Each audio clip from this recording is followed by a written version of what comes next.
Assalamualaikum warahmatullahi wabarakatuh. Nama saya Atma Winata. Saya dulu S1 di Universitas Sakti, alumni sini. Baru saja menyelesaikan program pendidikan insinyur kemarin di tahun 2022. Menarik sekali materi yang disampaikan oleh Bapak-Bapak Rektor ya, Bapak Gusti Nyoman, Bapak Satori, Pak Togar, dan Pak Hairi. Memang Pak, saya lulusan tahun 2000, S1-nya 2010. Memang banyak sekali berkecimpung di berbagai proyek-proyek Pak di bidang keinsinyuran. Terakhir saya sebagai project manager di Cikarang Pak, di pabrik Hyundai Motor Manufacturing. Memang kami di dalam pelaksanaan itu memang kadang sering berinteraksi dengan berbagai lintas sektor dan lintas negara Pak. Pertama kemarin itu Hyundai, itu otomatis banyak sekali insinyur juga dari Korea yang datang, dan memang kita merasa bahwa kita banyak sekali yang seperti tidak nyambung gitu Pak dengan teknologi yang dibangun, bagaimana penggunaan, dan juga tentang K3. Kita lemah sekali memang Pak di dalam pendidikan di dunia kampus. 60% teori yang katanya ada di kampus itu mungkin faktanya di kampus Pak. Saya nggak tahu kalau di kampus lain, tapi saya merasa mungkin lebih dari 60, kita sedikit sekali praktek gitu Pak. Memang link and match ini menjadi hal yang penting ya Pak. Mengenai isu yang hari ini dibahas oleh badan PII tentang green energy atau energy transition energi ini, kita tahu Pak bahwa memang pengkonsumsi energi yang terbesar itu sebenarnya adalah bangunan. Kita tahu bahwa bangunan itu mengkonsumsi paling besar energinya, karena di situ ada AC, di situ juga ada lampu, dan ada peralatan kalau bangunan tersebut digunakan untuk kepentingan yang sifatnya khusus gitu. Jadi memang sedotan energinya terbesar di situ. Sementara hilirisasi terhadap penghematan energi mungkin ini masih sangat minim Pak. Kita tahu gerakan yang dipakai oleh teman-teman dari Green Building Council itu mungkin tidak terlalu kencang gaungnya, karena masih banyak sekali bangunan-bangunan yang tidak ramah dan tidak mampu untuk efisien dalam energinya. Nah mungkin saya ingin bertanya, adakah program secara khusus yang dilakukan oleh kampus-kampus tempat bapak-bapak sekalian yang mampu untuk bisa hilirisasi konservasi energi itu dilangsungkan di hilir Pak. Jadi kita tidak lagi bicara tentang batu bara, bagaimana cara menghematnya. Justru sekarang PLN sendiri surplus terhadap energi, dan bagaimana PLN sendiri mengalami kesulitan di dalam sehingga banyak sumber-sumber pembangkit listrik yang sekarang seperti kelebihan energi itu. Sedangkan Pak Jokowi sendiri dan Kementerian SDM malah menggaungkan ingin 1 miliar barel per hari. Ini kan juga sesuatu yang kontradiktif, di mana kita ingin menghemat tapi di sisi lain kita ingin menggenjot energi kita, sedotan energi dari eksploratif kita. Nah, saya ingin bertanya, apakah ini bisa Pak di link and match dengan PII untuk kampus-kampus ini, sehingga kita bisa mencetak banyak lulusan-lulusan yang memang ready untuk kita gunakan, sehingga ketika masuk para ilmuwan atau para insinyur dari ASEAN, dari Asia, dan bahkan dari lintas benua lain, itu kita udah ready gitu, udah siap gitu. Mungkin itu aja pertanyaan saya. Demikian, terima kasih. Assalamualaikum warahmatullahi wabarakatuh. Waalaikumsalam. Terima kasih. Jadi yang terakhir, yang pertama, jadi pertanyaan dari Mas Atma Winata. Jadi pertanyaannya adalah peran perguruan tinggi di dalam menunjang program konservasi energi, kemudian transisi energi, dan sebagainya.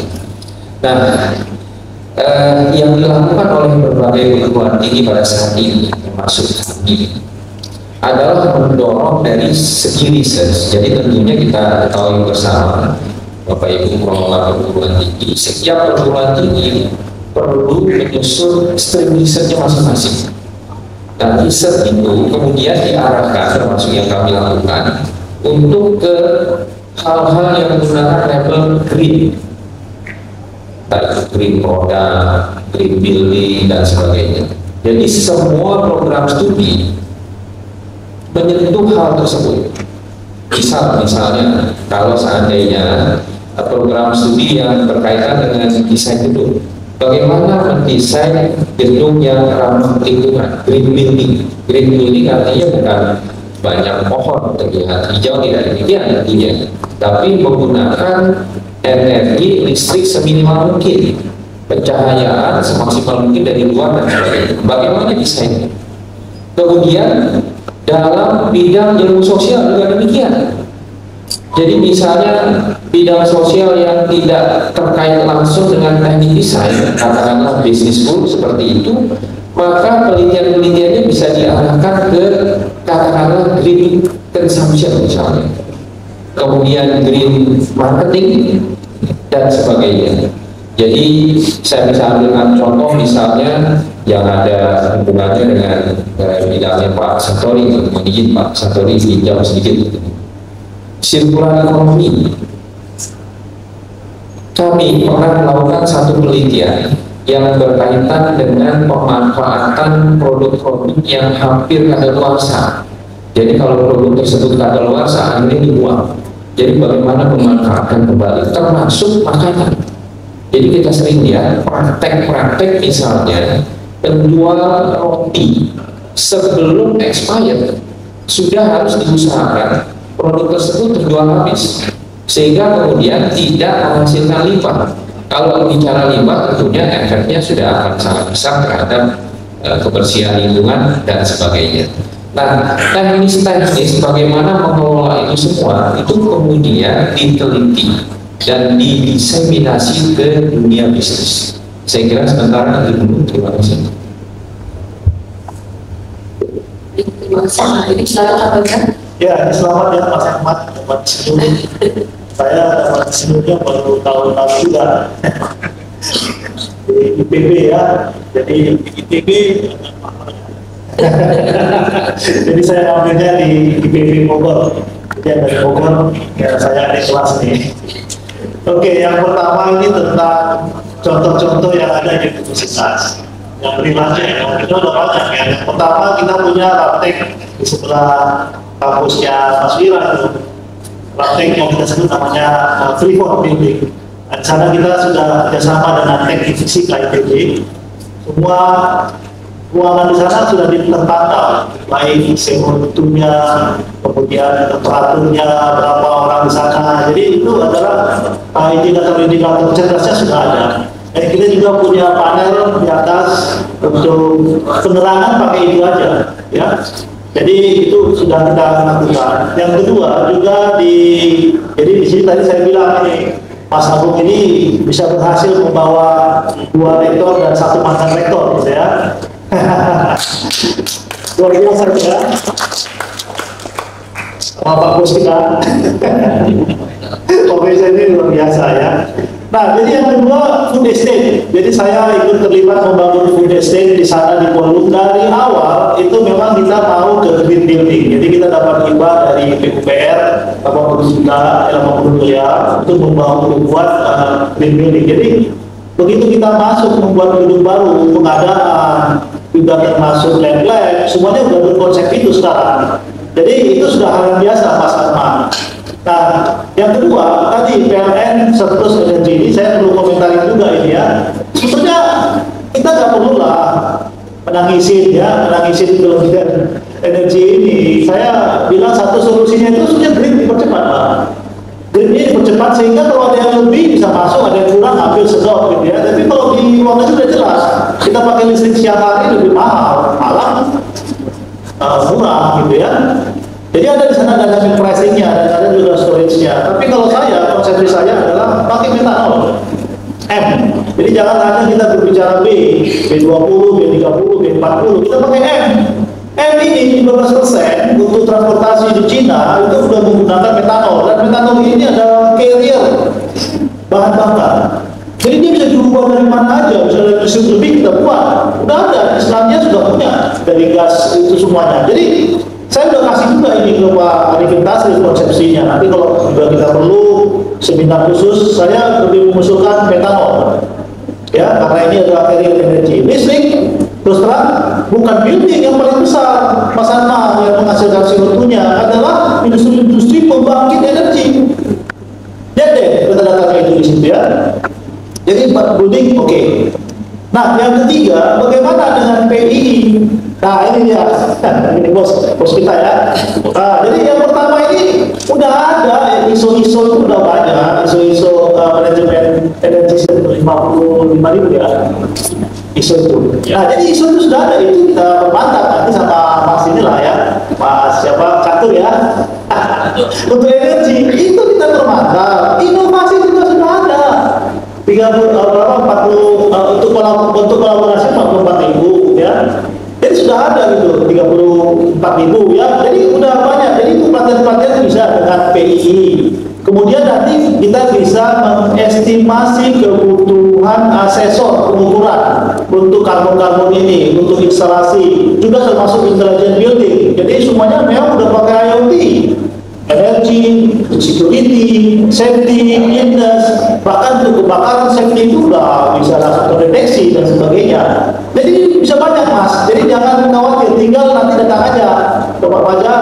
Oke, kita perlu ini gitu. Jadi kita buat secara nasional sudah lancar ya. Jadi secara sekali lagi saya tutup tentang aplikasi sudah kesana mindset kita. Kita sebut namanya adalah the green good ya, Mas Agung ya. Jadi kita melihat juga aspek environment, ekologi, sosial, dan juga tentunya bagaimana dia bisa co-creation supaya bisa tetap profit. Dan kita lakukan itu di ITB dan juga di kampus sana, di Pondok ya, di Nusa Tenggara. Food estate-nya sudah berkonsep seperti building. Dan yang kedua sudah banyak pelatihan yang bisa dikerjasamakan dengan PII. Terima kasih. Baik, terima kasih banyak Pak.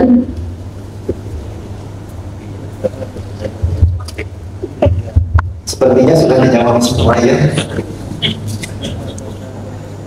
Bentar ini sedikit saja karena kebetulan saya pernah di Kementerian SDM. Pak Agung juga kita waktu itu di Kementerian.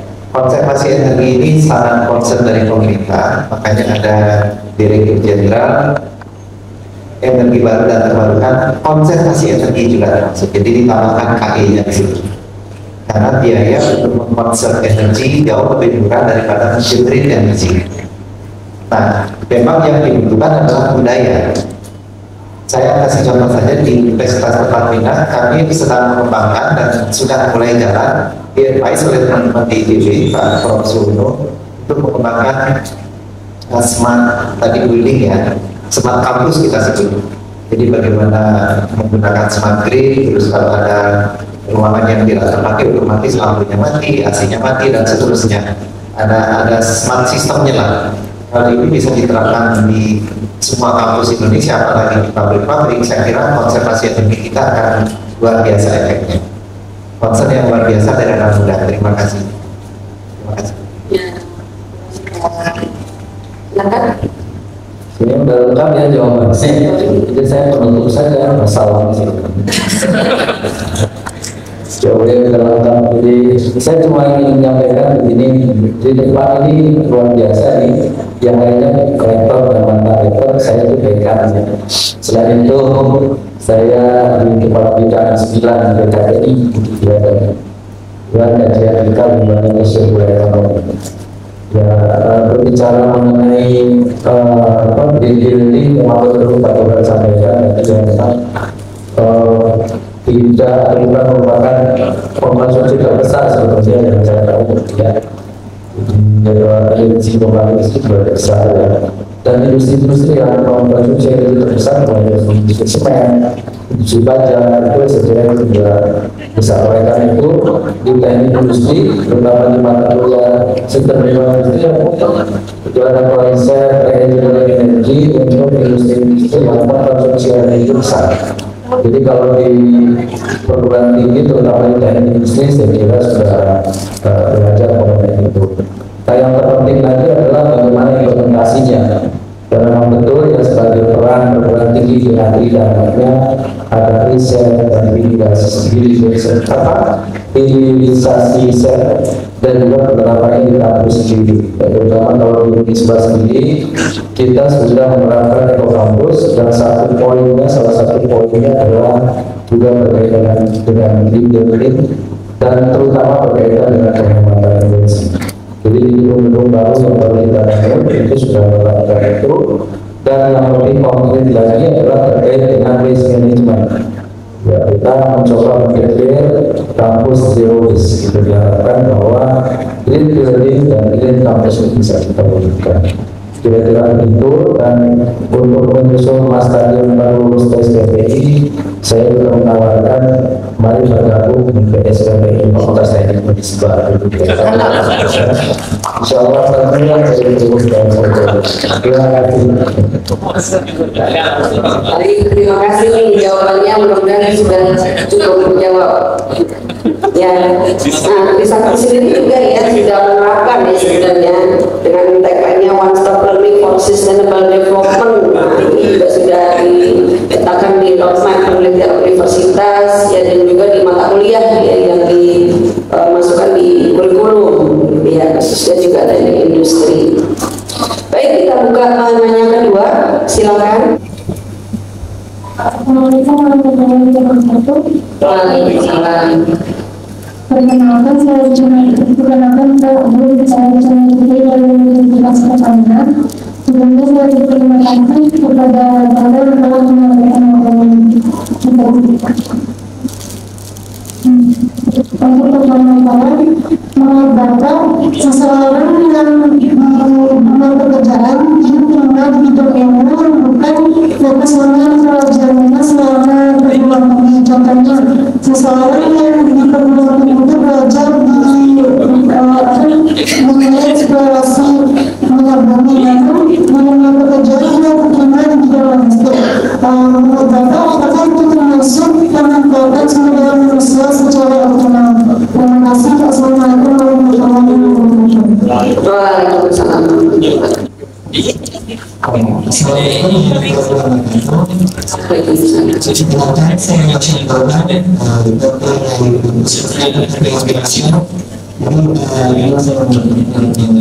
masalah SDM itu kan ada masalah yang ketika mengalami masalah SDM itu maka setelah itu menyelesaikan masalah SDM SDM ini kan kami di tahun ini ada beberapa program yang terbatas pengerjaannya program integrasi. Nah, karena itu kita beberapa langkah yang itu bisa kita lakukan karena siswa ketika kita berperasaan dalam regulasi ataupun dana untuk membantu CRM ini atau meningkatkan kompetensi saya sendiri di mahasiswa agar nanti di dunia media itu bisa sepenuhnya membantu dalam sistem. Sangat berarti teman-teman Bapak-Ibu sekalian karena yang masalah kelihatan dari presiden itu sendiri mahasiswa dari industri. Jadi saya ada dua pertanyaan. Untuk yang pertama itu terkait dengan transisi energi. Jadi saya menemukan faktor bahwa waktu itu yang pasang PLTS ya, bagi industri mereka surya ya, pasang PLTS di rumah. Itu biayanya lumayan mahal juga, itu rentangnya bisa sampai ya 20 sampai 40 juta ya, itu untuk daya sekitar 2.200 per ampere ya. Nah itu kenapa ya, karena misalnya itu potensi penerimaan sungai itu besar ya, sama nikel kan daya juga ya untuk baterainya ya. Itu untuk pertanyaan pertama. Untuk pertanyaan kedua, ini terkait dengan ini ya, teknologi ya. Untuk kita metaverse dan Internet of Things atau IoT sudah dianggap ya di suatu nanti. Itu tuh apakah ada perubahan tatanan sosial secara signifikan dan juga apakah tatanan perilaku itu bisa terjadi juga. Yang mengenai itu saja dari saya akan Makin siang pertanyaannya makin susah ya. Atau memang yang saya gagal paham gitu. Baik, barangkali saya mengingat tadi yang pertama tadi berkaitan dengan apa yang dipelajari di perguruan tinggi dengan implementasi di dunia kerja. Memang banyak yang seperti itu ya. Kalau karena itu barangkali satu hal yang menjadi istilahnya itu evaluasinya adalah pertama terkait dengan kurikulum. Oleh karena itu maka perbaruan kurikulum itu memang mustahil dilakukan secara individual, disesuaikan dengan kebutuhan kerja. Karena bisa jadi percepatan perubahan kurikulum itu tidak sebanding dengan perubahan percepatan di dunia kerja seperti demikian. Oleh karena itu maka perlu penyesuaian dan juga sangat dimungkinkan ketika di lapangan itu juga berbeda. Oleh karena itu dalam konteks keinsinyuran banyak juga para insinyur yang apa istilahnya itu keahlian yang tadi bilang ini cuma karena praktek bidang ini maka insinyur tidak terakhir yang dilakukan di lapangan. Jadi hal-hal demikian bisa dimaklumi ya di konteks keinsinyuran.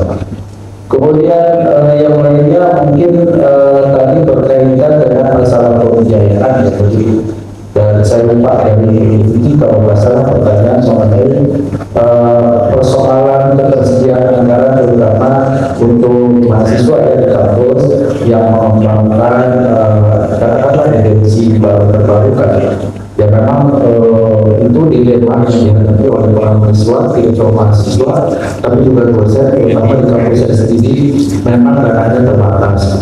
Oleh karena itu maka sekarang ini banyak dibuka ruang-ruang berbagai skill yang penelitian baik dosen maupun mahasiswa.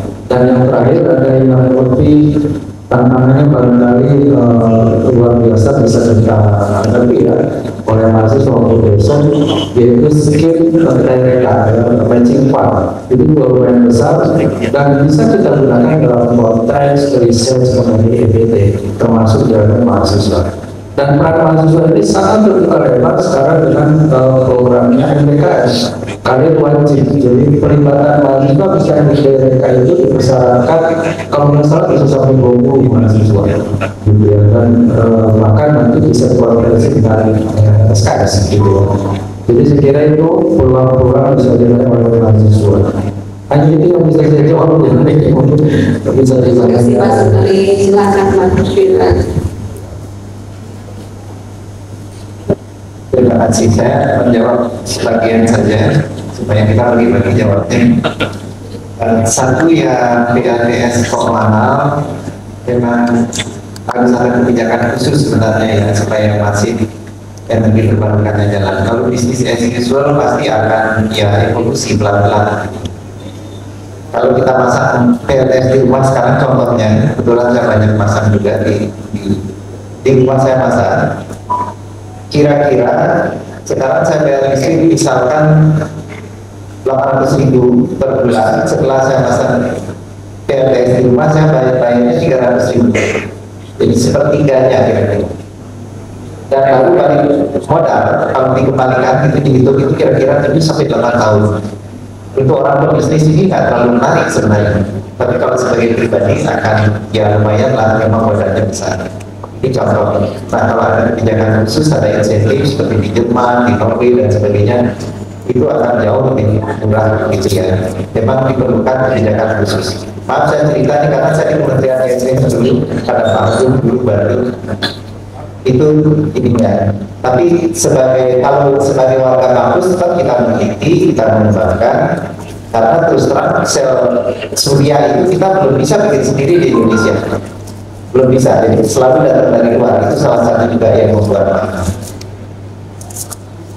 Yang saya ingin juga jawab tadi ada pertanyaan yang menarik sekali. Bagaimana kalau belajar di bidang eksplorasi nanti kerjanya di logistik? Nah, ini kan menarik sekali. Seperti presentasi saya tadi, dunia bergerak begitu cepat sekali. Jadi saya sarankan ketika di mahasiswa perkuatlah basic science ya. Berbuatlah basic engineering yang di teknik ya. Kalau basic sosial ini basic ilmunya kuat dan loncat kemana-mana akan terkuat gitu. Plus kreativitas. Kalau itu sudah dipegang maka loncat kemana-mana aja akan terkuat. Terima kasih, itu yang bisa saya inspirasikan ya. Pak Dr. ya. Yang pertama menyambung tadi ya, kalau ditanya apakah transisi tadi, transisi pekerjaan yang beda sama pekerjaan yang beda sudah optimal? Kita bertanya ya, apa yang dimaksud dengan optimal itu? Nah, kalau dari sisi teori talenta manusia, artinya dia bisa berkembang sampai semua potensinya dipakai, yaitu optimal. Tapi kalau dilihat dari deviasi atau kontinuitas, ya memang tidak. Ya, jadi tergantung. Nah, tapi tantangan ke depan itu ya memang tadi juga dari sebelumnya 60% yang akan masuk di tahun 2000 atau sudah masuk ya dari 2022 ini, tapi dia bekerja pada pekerjaan yang belum ada saat ini. Nah, jadi ini yang tadi disebut namanya agility tadi harus adaptif memang ke sana. Karena apa? Karena nanti yang ada dua persoalan ya. Pertama, kesempatan. Jadi kesempatan itu nggak bisa kita atur. Yang kedua adalah hal-hal yang rutin itu nanti akan dikerjakan oleh robot. 5 tahun lalu kita sudah hitung sebetulnya di Jasa Marga ya, itu seperti apa implikasi pengembangan teknologi digital. Saat kita nggak bicara industri 4.0 ya, karena ini sudah tahun 2000-an gitu ya. Itu memang akan nggak perlu lagi pegawai-pegawai di jalan tol itu, karena memang secara ekonomis dia itu rentan terhadap polusi dan sebagainya. Tapi mereka harus keluar dari sini digantikan oleh robot. Jadi dua hal itu aja yang perlu diperhatikan. Ya, jadi yang pertama memang kesempatan yang sama. Kita bisa kerja di mana saja, bahkan yang belum pernah ada pekerjaan kita kerjakan. Terus yang kedua kalau udah rutin itu nanti robot. Nah, pertanyaan berikutnya ini menarik juga ini, yaitu keterbatasan dana tadi. Ini memang yang harus didorong. Jadi kita memang ke Kementerian Keuangan nanti, Mas Agung, jangan hanya bicara dana untuk Pak Wilarso, yaitu dana untuk pendidikan, riset yang seperti itu, tapi juga harus ada dana yang disisihkan untuk transisi energi ini. Karena target kita tahun dari 2030, 2050 ya, itu dahsyat itu. Kita takut gitu ya, transisi energi ini gitu ya. Transisi itu selalu ada pada kita. Tidak seperti formula gitu ya, nggak selalu sama kita gitu ya. Ini harus siapkan dananya gitu loh. Nah, itu mungkin salah satu rekomendasi kita dari apa ini ya, kita harus buat lembaga atau dana lestari ke sana. Dari mana? Kan tahun 2024 ada carbon tax gitu. Terus dana itu mau dikemanain? Kalau dana itu tidak digunakan kembali untuk melakukan konservasi atau penelitian yang baru, habis dana itu nanti dipakai untuk kalau dulu investasi gitu ya. Sekarang nggak tahu nggak yang mana dilakukan. Jadi harus jelas nanti itunya, muternya. Jadi itu tadi kalau masalah dana, kalau mau ke sana, dan memang harus ada inovasi model bisnis untuk yang berkelanjutan. Kalau tidak ada, susah ya. Kemudian juga nanti akan ada mungkin low cost education. Jadi kita jangan hanya bicara zero emission, tetapi low cost education seperti apa? Standar-standar, kemudian online, free itu semua. Bahkan untuk yang biogas dari UMN juga, itu bisa diambil di Afrika untuk biogas loh. Dan dia bisa membuat biogas dengan 3 sapi, 10 sapi gitu ya. Itu memungkinkan di Indonesia gitu. Nah, kemudian dari Adam, satu lagi supaya ini bisa, kenapa jadi mahal yang tadi sudah dijawab ya.